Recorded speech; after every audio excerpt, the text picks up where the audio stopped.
Market Mantra. Market Mantra.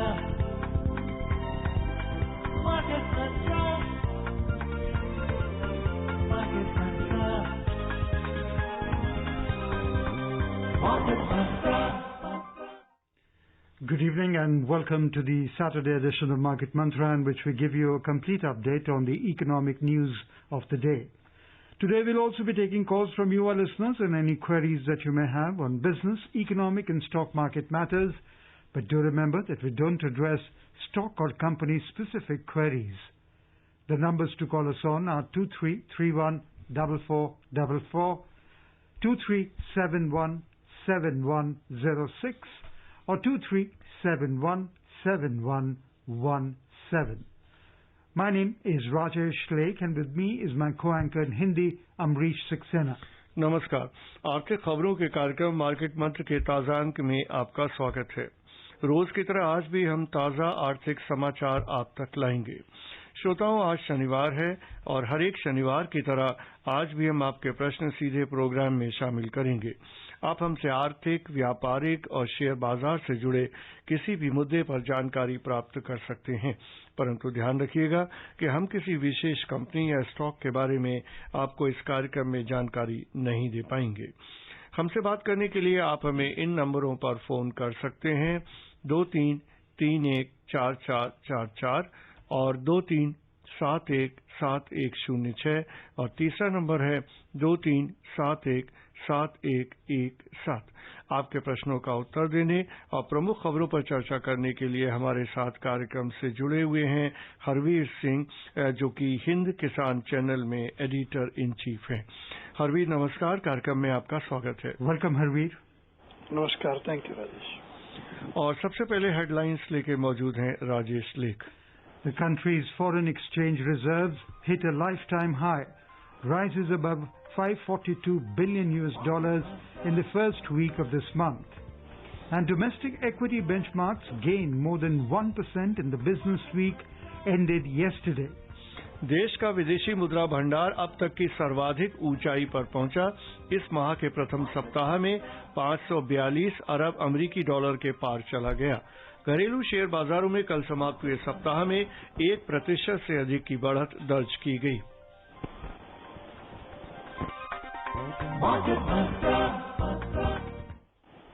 The country's foreign exchange reserves rose by $582 million to reach a lifetime high of $542.013 billion in the week ended September 4.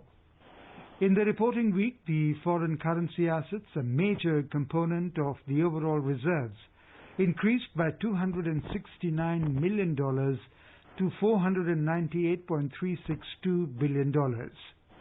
The gold reserves rose by $321 million in the reporting week to $37.521 billion. The special drawing rights with the International Monetary Fund marginally increased by $2 million to $1.482 billion. The country's reserve position with the IMF declined by $9 million to $4.647 billion during the reporting week. और दिल्ली से हमारे श्रोता Satish line पे हैं। सतीश नमस्कार, बताइए क्या पूछना चाहते हैं। जी नमस्कार जी, मेरे भी दो सवाल है। पहला सवाल है, कल मनोज पाठक जी ने डॉलर की स्थिति के लिए एक सवाल पूछा था कि यार डॉलर की 75 के आसपास ही रहेगा, तो मिस्टर पुनीत आए हुए थे एक्सपर्ट, उन्होंने बोला था कि लगभग 4-5 साल तक ना डॉलर 75 के आसपास ही रहेगा। तो मेरा सवाल ये है कि डॉलर जो है वो इंटरनेशनल मार्केट में और इकोनॉमी में पूरी दुनिया में बहुत बड़ा रोल करता है। अगर डॉलर की स्थिति एक बराबर रहेगी तो सारी मार्केट पूरी दुनिया की 4-5 साल तक स्तर एक ही समान ही नहीं रहेगी क्या?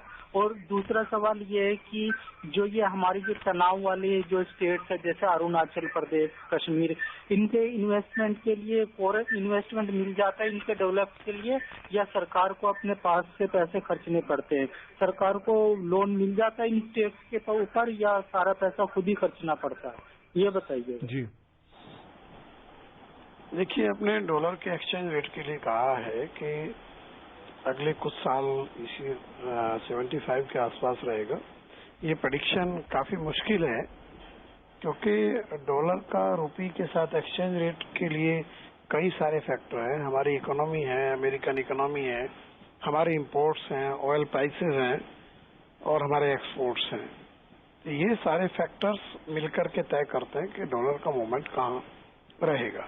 अभी रुपया थोड़ा मजबूत हुआ है डॉलर के अगेंस्ट में, लेकिन अभी जो इकोनॉमिक परिस्थिति है वो सामान्य नहीं है। जब सामान्य स्थिति होगी तो उसके बाद ही आप कुछ कह पाएंगे किस डायरेक्शन में जाएगा।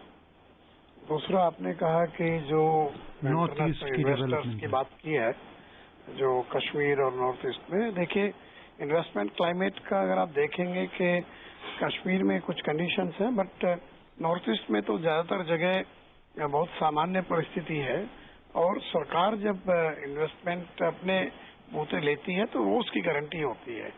ऐसा नहीं है कि किसी रीजन स्पेसिफिक में कोई उसके लिए इन्वेस्टमेंट नहीं मिलेगा और बोरोइंग्स नहीं होती, क्योंकि वो सोवरेन गारंटी होती है सरकार की, जहां भी वो उसका इस्तेमाल करना चाहती है, जो भी बोरोइंग करती है। और दिल्ली से हमारे श्रोता राजेश सिंह लाइन पे हैं। राजेश जी नमस्कार, बताइए क्या पूछना चाहते हैं। नमस्कार, मैं आपका प्रोग्राम रोज सुनता हूँ और बहुत इन्फॉर्मेटिव प्रोग्राम है। Thank you for that. जी जी, थैंक यू। मेरा एक ही क्वेश्चन है कि ये जो शेयर FNO बैंड में जाते हैं तो वो किस रीजन से जाते हैं, क्या क्राइटेरिया होता है? Because I am seeing on the screen कभी BHEL चला गया, JSPL चला गया, तो what is the meaning of that and why it goes in that? एक बार रिपीट करेंगे, शेयर कहाँ जाते हैं बोला इन्होंने? FNO। राजेश जी, आपसे गुजारिश है कि आप दोबारा कॉल करें, हमारे एक्सपर्ट को आपका प्रश्न दोबारा सुनना है। In the meantime we are joined, market में तो नहीं कह रही है उसको जो है। In the meantime we are joined by Ravi Chandran from Chennai. Ravi, we welcome you. Hello Ravi ji, सवाल पूछिए। The recent SEBI circular requiring margin on sale, is it not going against the interest of the investors? Purchase I can understand, but on sale also SEBI wants margins to be deposited. See, I deposit the margin of say 40% or 50%. And on top of it, the sale proceeds are with the broker, and he doesn't pay me. Then I will have to run after him for 150%. Is it not illogical? Actually, SEBI has changed this margin rules after observing a lot of things. And if you see in totality, it is good for the market and the benefit for investors' security and safety of their investment. So one cannot say, because there was a lot of misuse under this margin and collective margin from one investor's account to another investor's account. So when things becomes more transparent and specific, it is always beneficiary for the investor, and that's why SEBI took this step. Harveer, I think the earlier caller was asking about the futures and options.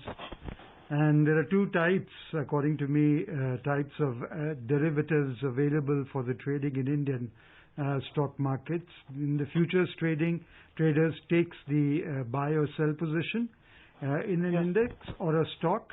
That is the contract. And there is the idea of the stocks ban in FNO, and this is to prevent excessive speculative activity. If you want to add anything to this, you can. Yes, actually, you see, when you go in derivatives, derivative is always a very risky kind of thing. And in that sense, extra precaution is required. If we go back into 2008 financial crisis, so it came through financial market, and particularly the financial products under in the name of derivatives, the multiple derivative products and investment into that. So definitely there is an option of investment into future and option, and but at the same time there has to be very important rules and regulation which protect the investor from anything which may be on the wrong side against him. So what happens when the stock is in the FNO ban? No, if there is a ban, so no definitely- fresh positions are allowed, I think, Yes, for any no. of the futures. Any ban Yeah. means that you cannot do the business into that, in these derivatives or into these contracts. Basically, it is FNO, future and options are always the contract. So you cannot create a new contract into that. Okay. Joining us now is SPS Jain from Noida. We welcome you. नमस्कार जी, हरवीर सिंह जी को भी नमस्कार। Namaskar. जी नमस्कार। मेरा सवाल यह है कि ये सुनने में आया कि अमेरिका ने ये कोरोना रिलीफ के लिए बहुत सारा पैसा प्रिंट किया है, तो कहते हैं कि उनकी इकोनॉमी बहुत बड़ी है, इसका कोई खास असर नहीं होगा। तो किसी और कंट्री ने भी यही किया है, और इंडिया अगर ये करती है और 2-3 साल बाद उतना पैसा ऊपर मतलब रिच आदमियों से टैक्स लेके वापस डिस्ट्रॉय कर देती है, तो उसमें क्या नुकसान है?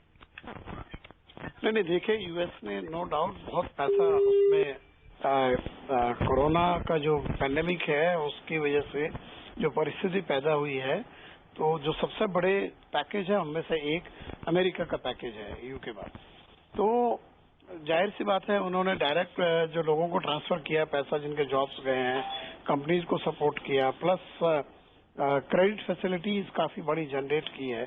बट डिस्पाइट दैट उनका मानना है कि 21-22 तक वो इकोनॉमी को नॉर्मल होने की उम्मीद नहीं कर रहे हैं। इसके बावजूद तो इट्स अनप्रेसिडेंटेड टाइम, बट उसका मतलब ये नहीं कि जो बेनिफिट्स दिए गए हैं उनका उसका असर इकोनॉमी पर नहीं होगा, ये होगा। बट इसीलिए वो थोड़ा बेहतर स्थिति में जा भी रही है। तो ये इसके चलते ये है। और हमारे यहाँ अभी मेरे ख्याल से फिर एक पैकेज की बात हो रही है कि उसको कब तक पैकेज दे पाएंगे, लेकिन पहले पैकेज को भी जो 20 लाख करोड़ का पैकेज था उसके कुछ फायदे तो दिखाई पड़ रहे हैं। हेलो जी, और मध्य प्रदेश से हमारे श्रोता सौरभ लाइन पे हैं। सौरभ नमस्कार, बताइए क्या पूछना चाहते हैं? Hello sir. जी सवाल पूछिए। सर मेरा क्वेश्चन ये है कि इस पूरे कोरोना पीरियड के दौरान जो सोने में जो उछाल आया है सर, जी पूरे इन 2-3 महीने के जो ये जो काल था, इसके बीच में जो सोने का उछाल आया है, इसके पीछे कारण क्या हो सकता है सर? क्योंकि सोना ज्यादा बिका तो नहीं है, फिर क्या वो वजह है कि जिसकी वजह से 46 से सीधा 51 सोने का भाव हो गया है? देखिए, गोल्ड में जो प्राइस आपको दिख रहा है ऊपर, उसका एक तो जो भले ही जो प्राइस है, स्पॉट में बहुत ट्रांजैक्शंस नहीं हुए, इंपोर्ट्स भी बहुत गिर गए, लेकिन जो है वो उसमें ये है कि इंटरनेशनल मार्केट से प्राइसेस जो है गोल्ड के ड्रिवन हो रहे हैं अभी। और उसका ये भी देखिए कि जो लिक्विडिटी ग्लोबली आई है बहुत ज्यादा, और उसमें जो इन्वेस्टमेंट के ऑप्शंस आए हैं उसमें स्टॉक मार्केट्स और बुलियन दोनों में इन्वेस्टमेंट बढ़ा है। तो गोल्ड प्राइसेस जो ऊपर की जो ट्रेंड है इसमें जो बड़ी तेजी से बढ़ा है, लेकिन आप देखेंगे पिछले कुछ दिनों में प्राइसेस नीचे भी आई है डोमेस्टिक मार्केट में भी। Ashok Kumar from Modi Nagar joins us now. Ashok ji, we welcome you. Hello जी, अपना रेडियो से नमस्कार जी प्लीज। आपको हरवीर जी, मेरा क्वेश्चन ये है आपसे कि जो कंपनियां डी लिस्ट अनाउंस करती हैं, तो उसमें एक तो कंपनी को क्या फायदा है, दूसरा सवाल उसी से रिलेटेड है कि जब कंपनी का मार्केट में रेट 450 है तो उसे 250 में कौन दे देगा? ये क्या मतलब, इसमें क्या कुछ बता सकते हैं आप, इसमें क्या घपला है? नहीं देखिए, जब कंपनी को लगता है कि उसको अपना खुद का जो इक्विटी उसका जो है कंपनी में उसको बढ़ाना है और उसके पास रिजर्व है स्टॉक्स को वापस खरीदने के लिए डिलिस्ट करके, तो फिर वो ऐसा करती है। उसको लगता है कि कई बार ये भी होता है कि जो मार्केट वैल्यूएशन है, उनको जो प्रमोटर्स हैं उनको नहीं लगता कि जो उनका थिंकिंग है उस डायरेक्शन में जा रहा है, और इसीलिए वो फिर जो जिन लोगों के पास स्टॉक्स होते हैं उनको ऑप्शन देते हैं कि भाई we can buy back, delist करा के आपके स्टॉक्स का आपका जो है पैसा ले लीजिए हमसे। और मुंबई से हमारे श्रोता गोपाल लाइन पे हैं। गोपाल नमस्कार, बताइए क्या पूछना चाहते हैं? हेलो गोपाल, आप लाइन पे हैं? हाँ जी, नमस्कार जी, मार्केट को नमस्कार। नमस्कार जी। सर मेरे 2 सवाल है जी। पहला तो ये सवाल है कि ये हफ्ते जो अपना 500 से 700-800 पॉइंट चला, वो जरूर चला, सही बात है, लेकिन वो किस लिए चला, सिर्फ एक ही स्टॉक था, रिलायंस इंडस्ट्रीज। जब ये पीछे हफ्ते जब ये 1000 पॉइंट गिरी थी तो इसमें सर मिड कैप और बहुत सारी इक्विटी में बहुत जबरदस्त गिरावट आई थी, लेकिन वो सब वैसे वहां के वही है, इंडेक्स कवर हो गई वो रिलायंस इंडस्ट्री के लिए, तो कोई मतलब ही नहीं है ना, क्योंकि इक्विटी बाकी है वहीं के वहीं पड़े हैं, तो उसका होने वाला क्या सर। एक्चुअली देखा जाए तो खाली रिलायंस इंडस्ट्री मेन है मार्केट में चलने के लिए, बाकी जब देखा जाए तो जो 1000 पॉइंट गिरी तो उसमें इक्विटी जबरदस्त गिर गए थे, वो वहीं पड़े हैं। आपका सवाल क्या है? किस बेस का इक्विटी है। दूसरा सवाल ये है कि जो ये अगर देखेंगे तो सर जब मार्केट जब वो क्रैश हुआ था मार्च में, उसके बाद काफी रिकवर हुआ था, आपको मालूम है। उसमें सारे सेबी ने सारे स्टॉक चलाए, किसमें किसको 20% में 20% तक लेके गया चढ़ा के, किसको 40% तक लेके गया। लेकिन अगर ये अपना सरकारी बैंक देखेंगे वो तो वहीं के वहीं है, यहाँ पे जब 24-25,000 इंडेक्स गिरी थी वहीं की ज्यादा इम्प्रूवमेंट हुआ ही नहीं है। तो इसमें ये सरकारी बैंकों को क्या होगा, इसमें इन लोगों के पास इनकम बिल्कुल नहीं है क्या सर? देखिए, आपका बेसिकली क्वेश्चन यही है कि मार्केट तो बढ़ रहा है लेकिन सारे स्टॉक्स नहीं बढ़ रहे हैं, वो इक्विटेबल जो ग्रोथ है वो नहीं दिख रही है आम सारे स्टॉक्स में। जाहिर सी बात है, रिलायंस के पास बहुत सारा इन्वेस्टमेंट आया, जो रिलायंस की डिफरेंट कंपनीज हैं उनमें बहुत हैवी इन्वेस्टमेंट बाहर से आया और इसीलिए वो रिलायंस का स्टॉक बढ़ता गया और कुछ एक स्टॉक के चलते मार्केट ऊपर जा रहा है। ये फैक्ट भी है कि जो एक्टिविटीज है वो एक ब्रॉड नहीं है, उसमें ज्यादातर स्टॉक्स में नहीं है।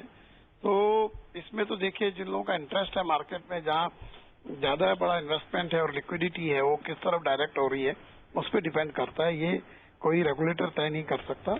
दूसरे ये सेबी ने नहीं बढ़ाया, मार्केट बढ़ता है, लेकिन वो तो जो इंडिविजुअल चॉइस है लोगों की, इन्वेस्टर्स की, वो कहाँ इन्वेस्ट करते हैं, किस स्टॉक में उनको प्रोस्पेक्ट दिखता है वहां पे है। जहां तक बैंक्स का आपने कहा है कि पब्लिक सेक्टर बैंक्स के स्टॉक्स नहीं बढ़े, वो वहीं पे है।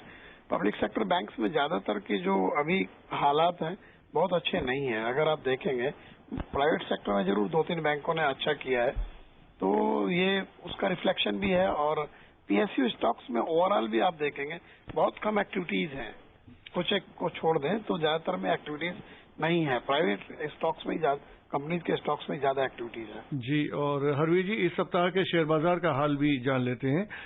कल समाप्त हुए सप्ताह में घरेलू शेयर बाजारों में 1% से अधिक की बढ़त दर्ज की गई। अंतर्राष्ट्रीय बाजारों में मिले जुले रुख के बावजूद भारतीय बाजारों में शेयरों ने अच्छा प्रदर्शन किया। उधर अमरीकी टेक शेयरों में लगातार बिकवाली देखी गई।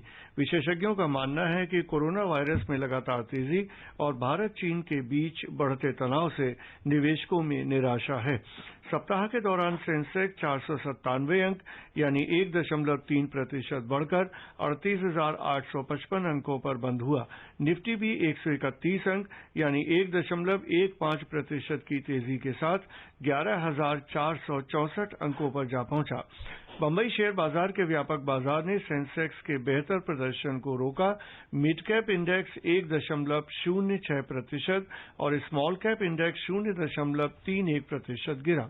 From Noida, we are joined in by Rajendra. We welcome you and thank you for your patience. Please ask your question. Yes, sir. Sir, my question is regarding the PSU sector companies, basically, the public companies.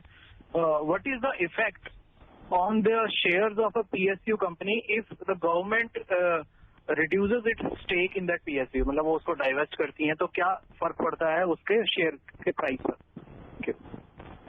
देखिए, it depends कि individual company क्या है जिसमें government अपना stake नीचे लेकर के आ रही है, और जो अच्छी कंपनीज हैं उनका अगर डाइल्यूट होता है तो उसका स्टॉक्स के प्राइसेस बढ़ते हैं, क्योंकि नए इन्वेस्टर्स को उस कंपनी के स्टॉक्स में एंट्री करने का मौका मिलता है, जिससे कि एक कंपटीशन का माहौल बनता है। और जाहिर सी बात है, जो पहले से एग्जिस्टिंग स्टॉक्स हैं उसमें भी एक प्राइस राइज देखने को मिलता है, ये एक फैक्टर है। बट समटाइम ये भी होता है कि कुछ कंपनीज का अगर स्टॉक्स बहुत हाई है और नया उसमें स्टॉक का ऑप्शन आ रहा है खरीदने का लोगों का, तो जो मार्केट में प्राइसेस हैं वो जरूरी नहीं कि वो बढ़े, कम भी हो सकते हैं। डिपेंड्स कि किस प्राइस पे स्टॉक गवर्नमेंट उसको जो है सेल करना चाह रही है। और मोदीनगर से हमारे श्रोता अशोक कुमार जी फिर हमारे साथ जुड़ चुके हैं। अशोक कुमार जी, अशोक जी नमस्कार, बताइए क्या पूछना चाहते हैं? हाँ, वो हमारा सेकंड पार्ट का आंसर रह गया। मैंने ये पूछा था कि जब उस कंपनी बाईबैक कर रही है वो अलग चीज है, लेकिन डीलिस्टिंग में फिर बाद में शेयर कैसे बिकेंगे? जिसका रेट 450 है वो 250 में मांग रहा है, और अगर हम उसको ना दें तो फिर हमारे शेयर को क्या होगा? फिर वो हम कहाँ कैसे करेंगे, ये बताइए जरा। नहीं, वो तो देखिए, जो सिक्योरिटीज एंड एक्सचेंज बोर्ड का जो हमारा ये है एक्ट है, उसके अकॉर्डिंग जो प्रोविजन है उसी में आपको जाना पड़ेगा। बिकॉज ऐसा नहीं है कि उसके लिए अलग से रूल है, तो ऑलरेडी नोटिफाइड रूल जिसको आपको मीट करना, उसके हिसाब से आपके स्टॉक्स के साथ जो डीलिंग होगी वो करेगी company. Joining us now is R.P. Upadhyay from Delhi. We welcome you. Hello. हाँ, नमस्कार सर। नमस्कार, आपका स्वागत है। सवाल पूछिए। हाँ, सभी को मेरा नमस्कार। जी नमस्कार। हाँ, मेरा एक सवाल है हरवीर जी से कि सरकार किसान की जो आर्थिक स्थिति है उसको सुधारने के लिए कोशिश कर रही है, लेकिन एक समस्या आ रही है कि मेरा जो क्षेत्र है बुलंदशहर में एक गांव है रनाइज में, किसान परिवार से संबंधित हूँ। वहाँ पर जो जंगली जानवर हैं जैसे सुअर है, नीलगाय है और ये जो सांड और गाय हैं, वो हर प्रकार की फसल को नुकसान पहुंचा रही है। तो हर किसान के तो उस संभव नहीं है कि अपने खेतों से बाढ़ हल लगा सके हर खेत से, तो इसके ऊपर कोई सरकार व्यवस्था कर रही है। हरवीर जी से मेरा निवेदन है कि एक उपयोगी टिप्पणी दें। धन्यवाद। देखिए, आप सही कह रहे हैं कि जो आवारा पशु हैं उससे बहुत बड़ा नुकसान कई जगह फार्मर्स को हो रहा है, और जो वाइल्ड एनिमल है उससे भी काफी नुकसान हो रहा है। तो उसका एक तो ये भी फैक्टर है कि जिस तरीके से जो इनहेबिटेंट्स खत्म हुए हैं वाइल्ड एनिमल्स के लिए, उसका इम्पैक्ट आया कि वो आपके जो नॉर्मल प्लेन एरियाज की तरफ आ गए हैं।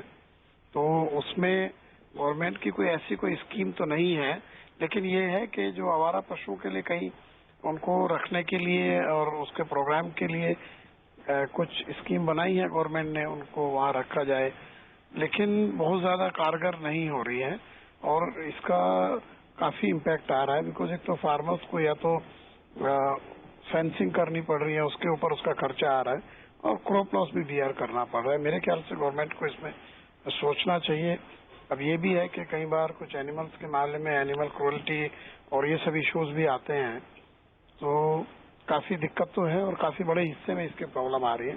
खासतौर से प्लेन एरिया जो हिल्स के आसपास का है, तराई के नीचे का, उसमें ज्यादा दिक्कतें हैं। और दिल्ली से हमारे श्रोता अमित लाइन पे हैं। अमित नमस्कार, बताइए क्या पूछना चाहते हैं? हेलो जी, अमित जी बताइए।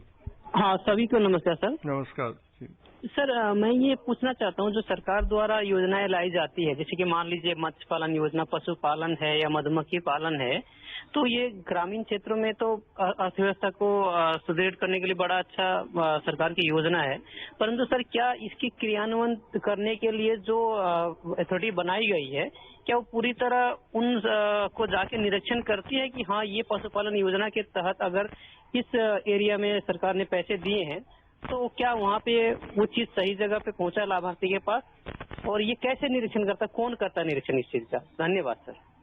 देखिए, हर स्कीम की एक जो इम्प्लीमेंटिंग एजेंसी होती है, डिपार्टमेंट है, उसी का काम है और इसकी मॉनिटरिंग भी होती है। अभी तो कई सारे स्कीम्स का जियो टैगिंग भी हो रही है और time to time monitoring, continuous monitoring भी होती है, और डैशबोर्ड बने हुए हैं कई स्कीम्स के, तो मिनिस्ट्री की साइट पे जाके आप देख सकते हैं उसका प्रोग्रेस क्या है। तो इसलिए बहुत सारी स्कीम्स सीधे सेंट्रल एजेंसीज इम्प्लीमेंट करती हैं और कई स्कीम्स स्टेट गवर्नमेंट के थ्रू होती है, अप टू पंचायत या डिस्ट्रिक्ट एडमिनिस्ट्रेशन। तो मॉनिटरिंग तो होती है काफी हद तक, और ये जो डायरेक्ट बेनिफिट ट्रांसफर हुआ है उसका काफी इम्पैक्ट आया है। बीच में जो करप्शन था उस पर अंकुश लगाने के लिए, लेकिन ये है कि असेसमेंट होता है, हर स्कीम का असेसमेंट होता है कि उसका अल्टीमेटली आउटकम क्या है, और एक आउटकम बजट की तरह भी सरकार पार्लियामेंट में भी पेश करती है इस तरह की स्कीम्स पे जो आउटकम है। Moving on, the Nasdaq fell while the Dow Jones and the S&P 500 closed marginally higher yesterday as early gains in technology supported the indices. Although the three major Wall Street averages posted their second straight weekly decline. The Dow Jones Industrial Average and the S&P 500 gained 0.5%, while the Nasdaq Composite Index declined 0.6%. Harveer, what do you think would be the outlook of the market in the coming week, considering that we have already communicated that last week Sensex climbed 497 points, which actually was 1.37%, and it settled at 38,855. How do you see the week unfolding? Rajesh, yes, you said that even last week market also moved upwards. A lot of factors are there, particularly global factors. This corona impact is being assessed. Each and every new information and news directly affects the market, whether like the vaccine is really happening or not. What is happening to what kind of numbers we are getting from international market as well as from the domestic economy. If you see the latest number of manufacturing and other sectors we received yesterday, so the decline has decreased. Basically, there is a decline, but decline has decreased. So all these things are there. At the same time, liquidity is continuously increasing in the market. One important factor will also be seen that the SEBI said actually given direction to mutual fund industry that they have to invest 25% in small cap and 25 mid cap and 25% of their in multi mutual fund schemes into this proportion. So it will actually change the movement, but there is time. Industry is also assessing that all these factors will also have some impact on the market movement. और इस बीच गाजियाबाद से हमारे श्रोता गौरव हमसे जुड़ चुके हैं। गौरव नमस्कार, बताइए क्या पूछना चाहते हैं? सर मेरा सवाल है, इस बार बारिश कुछ ज्यादा हो गई है मालवा क्षेत्र वगैरह में, तो क्या सोयाबीन की फसल अच्छी होगी या इस क्षेत्र में कुछ दिक्कतें आएंगी सोयाबीन के क्षेत्र में? Thank you. देखिए, आप सही कह रहे हैं कि जो अगस्त में एक्सेस रेन हुए हैं उससे क्रॉप डैमेज हुई है मालवा क्षेत्र में। मध्य प्रदेश के कुछ हिस्सों में सोयाबीन और जो पल्सेज हैं दालें उनका नुकसान हुआ है, और इसलिए वहां पर डिमांड भी हो रही है कि जो नुकसान हुआ है उसको कैसे कंपनसेट किया जाए। अनफॉर्चुनेटली कई सारे स्टेट्स ने अपने आप को जो इंश्योरेंस स्कीम है एग्रीकल्चर की उससे थोड़ा बाहर किया है या अपनी कुछ स्कीम ढूंढी है। That is not the good sign, क्योंकि ये सब परिस्थितियां ही होती है फार्मर्स को जो रिस्क उसका कवर करने के लिए, तो ये देखना चाहिए। इसका नुकसान हुआ है, इसका लेट रेन का और जो ज्यादा रेन हुई है। लेकिन हरवीर जी, बुआई ज्यादा होने की खबरें भी तो है ना उसके साथ? नहीं, इट इज देयर एक्चुअली। बुआई बेसिकली क्या है कि जो रेनफेड एरियाज हैं और लंबे समय तक बारिश हुई है तो उसका एक पॉजिटिव इम्पैक्ट है कि एकरेज काफी बढ़ा है इस बार। बट क्या है कि कुछ सर्टेन क्रॉप्स का एक अपना नेचर है, उसमें अगर एक्सेस रेन होगा तो उसके ऊपर इम्पैक्ट आएगा। That is confined to local areas only. ऐसा नहीं कि इसका कोई नेगेटिव इम्पैक्ट सब जगह नहीं होता और हर फसल पे नहीं है। कुछ एक फसलें हैं और कुछ स्पेसिफिक एरिया में है जिनको थोड़ा दिक्कत उससे आई है। जी, और अब चलते हैं कार्यक्रम की समाप्ति की ओर। हरवीर जी, इस कार्यक्रम में भाग लेने, प्रमुख खबरों पर चर्चा करने और श्रोताओं को बहुमूल्य जानकारी देने के लिए आपका धन्यवाद। Thank you for being with us, Harveer. शुक्रिया, thanks Rajesh. And before we close, a reminder of the headlines. The country's foreign exchange reserves hit a lifetime high, rises above $542 billion in the first week of this month. And domestic equity benchmarks gained more than 1% in the business week ended yesterday. देश का विदेशी मुद्रा भंडार अब तक की सर्वाधिक ऊंचाई पर पहुंचा। इस माह के प्रथम सप्ताह में 542 अरब अमेरिकी डॉलर के पार चला गया और घरेलू शेयर बाजारों में कल समाप्त हुए सप्ताह में 1% से अधिक की बढ़त दर्ज की गई। And that's all we have in this edition of Market Mantra. Till tomorrow, goodbye. Market Mantra.